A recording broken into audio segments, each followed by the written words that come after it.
السلام عليكم، مرحبا بكم معايا في فيديو جديد ورمضان مبارك. اليوم غادي نحضر معكم واحد السيجار اللي تيجي بواحد الحشوه لذيذه ومعلكه. تابعوا معايا المقادير وطريقه التحضير. هنايا بالنسبه للمقادير غادي ندير معكم نيشان باش ما نطولش الفيديو. عندي جوج بصلات ديال الكبارات مشلضين، نزيدوا عليهم شويه ديال الزيت البلديه، وانتم البصله تتبقى على حسابيه الكميه ديال اللحم اولا الكفته والدجاج اللي غادي ديروا، وشحال من سيجار غادي ديروا. انا هنايا بالنسبه ليا جوج ديال البصلات كبار كافيين.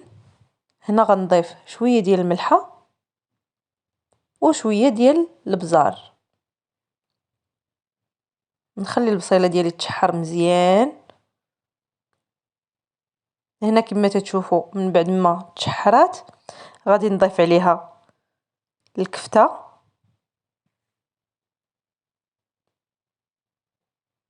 وكما قلت لكم ما غاديش نقول لكم شحال ديال الكفته ولا شحال ديال الدجاج، تتبقى على حسابيه شحال غادي ديروا. وهنا عندي الكفته ديال الدجاج، الصدر ديال الدجاج وطحنته في الهاشوار، ماشي لدرجه ولا كفته وانما مطحون مزيان. وهنا تنبقاو نحركو مزيان، ضروري نبقاو نمعكو فيها باش تجينا مفرده، ما تجيناش مجموعه. هنايا غادي نديرو تحميره،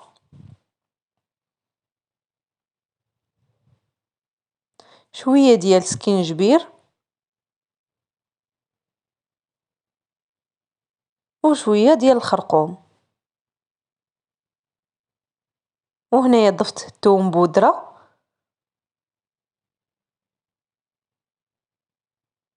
تنبقاو نحركو حتى تتنشف هذيك الحشوه ديالنا. وكما شفتوا مجهده البوطه كامله، مجهده على حدها باش ما يطلقش لينا الكفته، باش ما تطلقش لينا الكفته والدجاج يطلقوا لينا الماء. هنايا هذا هو اللي تيخليها تجي معلكه هذه الحشوه، هو هذا الفرماج، هذا الفرماج ديال الساندويش. قد ما كثرتوه فيه قد ما تتجي معلكه، نتوما تتحركوا وتتحسوا بها. هو تينشف هذاك الحشوه ديالنا تتنشف، ولكن مجرد ما تنضيفوا عليها هذا وتنبداو نحركوا تتحسوا بها تعلكات، تيجيبها زعما رائعه. صافي غادي نضيف عليها، انا تقريبا ضفت هنايا 4 ولا 5،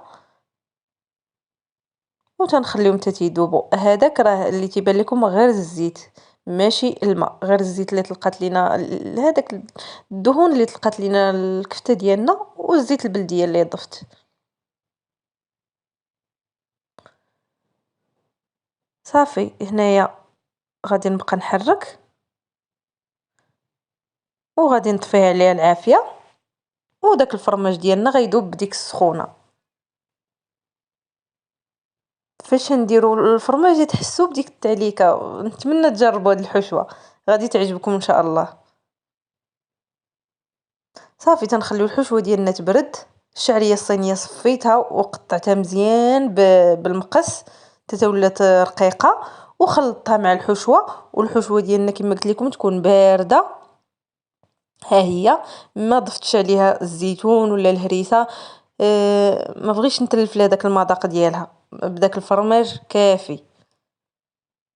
هنا عندي هاد الورقه ديال الشينوا، هي اللي كانت متوفره عندي، كنت شريتها باش نصاوب البريوات، صوبت بالزيت وبقات ليا هذه. هنا عندي الخليط ديال الطحين والماء.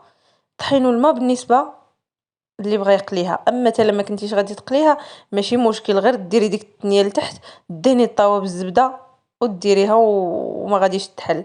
اما بالنسبه للقلي ضروري، انا هنا درتهم غير في الفران، ولكن هذه الورقه ديال الشينوا في الصراحه تتبغي القلي، انا ما بغيتش نقلي درتها غير في الفران. نتوما تيبقى لكم واسع النظر، اللي تيعجبو يقليها يقليها، واللي تيعجبو يديرها في الفران يدهنها مزيان بالزبده والزيت ويديرها في الفران. انا هادشي اللي درت. هنا هزيت النص ديال الكميه، لان كما شفتوا فيها كميه كبيره، فيها 40 وحده. هزيت النص ديال الكميه، والنص الاخر غطيته بالبلاستيك باش ما يبردش ليا. هنا غير وريتكم من بعد، غنوريكم غير جات من بعد. انا شديت عمرت البوطاجي كامل بالورقه تقريبا هز لي واحد الخمسة ديال الورقات وبقيت زعما مسير بهذه الطريقه. ننصحكم ديروها، حطوا ورقه حدا ورقه حدا ورقه، ديروا الحشوه كاملين فيهم، تنيو وعاودوا تاني ديروا بالخليط ديال الطحين والماء ولويو السيجار ديالكم تتجي ساهله والله العظيم. يعني الى 20 دقيقه ساليتهم، وانا راه درت تقريبا شي 30 وحده، بقاو لي غير 10 الورقات من هادو. ها نتوما الفيديو واضح بلا ما نبقى نشرح. تندهنوا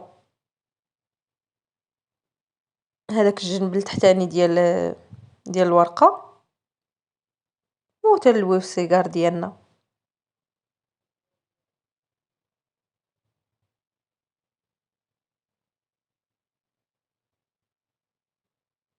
بالنسبه للورقه اللي ما عندوش هذه يدير ديال الفيلو اولا الورقه اللي تتباع عند الجزار، ولا الورقه ديال البسطيله اللي تتباع بالنسبه للناس اللي في المغرب. كل واحد يخدم بداكشي اللي متوفر عنده.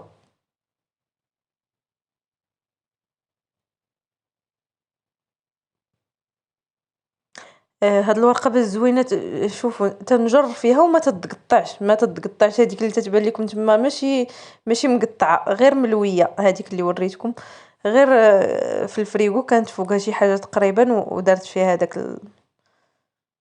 ديك الطبعه. تتجريها وما ما تتقطعش. هذه هي باش زوينه في الصراحه. هانتوما غادي نعاود معكم هذه. بالنسبه للحشوه بغيتو تزيدوا فيها حتى الفرماج، الفرماج محكوك زيدوه.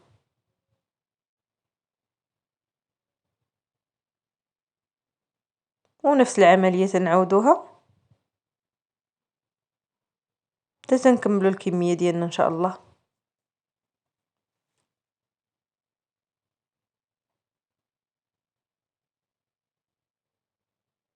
انا بالنسبه لي هادشي اللي وريتكم واللي وريتكم في الاول غير الطاوه الاولى، لان ما كفانيش الوقت للتصوير. قلت نصور الطاوه الاولى ملي خرجتها، والطاوه الثانيه كانت باقا في الفران. المهم هنايا عندي هادو دهنتهم بالزبده والزيت ودخلتهم الفران 180 درجه، طابوا على خاطرهم.